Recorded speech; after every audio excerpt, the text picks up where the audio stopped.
actually SOSMA talks about a right to counsel even after arrest. Section 5.1 actually says you have a right to counsel after arrest, but in subsection 2, there are grounds in which they can delay that to 48 hours. But critically, that's upon arrest. Now what we have seen, and Siva, you probably correct me, what the reports that we got is when the police raided Bersih on the Bersih office on the 18th of November, the lawyers were there. The lawyers were prevented from going in. Now that's not arrest. They were investigating under SOSMA. They had not arrested anybody yet. The arrest came later. They were investigating under SOSMA, and yet they locked the doors. All right, and I think they even shut the windows, but I think there was only doors. The window happened. Actually, inside I was kicked out. You were kicked out. All right. Now, the same thing happened with Empower. All right. Again, the investigating officers went in. The lawyers turned up. The lawyers were kept outside. Now, what is the suggestion there? I mean, there's no arrest here. Huh? So to say that this is being done under SOSMA is completely unlawful. All right. It's an unlawful denial of right to counsel. There's no two ways about that. Now, there is basis on which police can deny counsel if they feel that the presence of lawyers there may be an obstruction to justice. But I can tell you the bar takes exception to that. You cannot assume the fact that a lawyer is there is going to be an act of obstruction to justice. You can't do that. You must be able to say this particular lawyer is likely to step in, destroy documents, hide documents, therefore because of him, we are not allowing him to come in.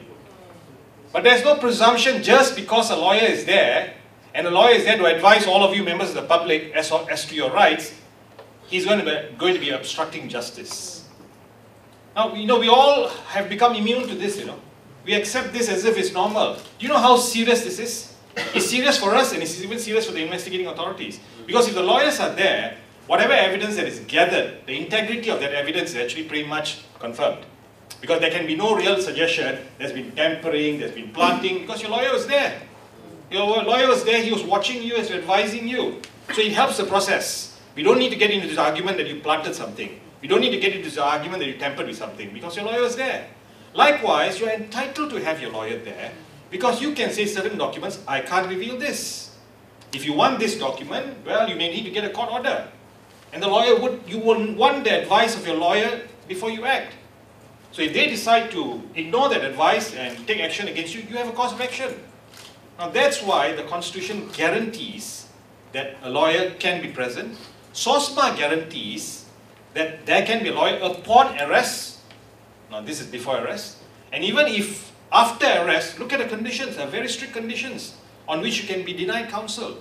So you can see at every stage here, at least in these two stark examples that we've had in the recent weeks, complete denial of constitutional rights. SOSMA being used as a tool to deny constitutional rights. Even where SOSMA does not apply. Doesn't apply here. Just I turn up and say, I'm investigating under SOSMA, your lawyers are kept outside. Where is the basis for that?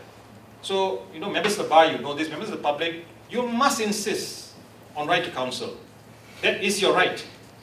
And if that is denied, I can tell you have a cause of action. All right?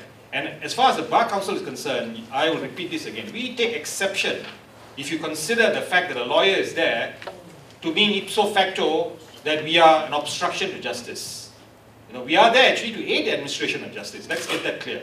We are there to aid the administration of justice, not to obstruct justice.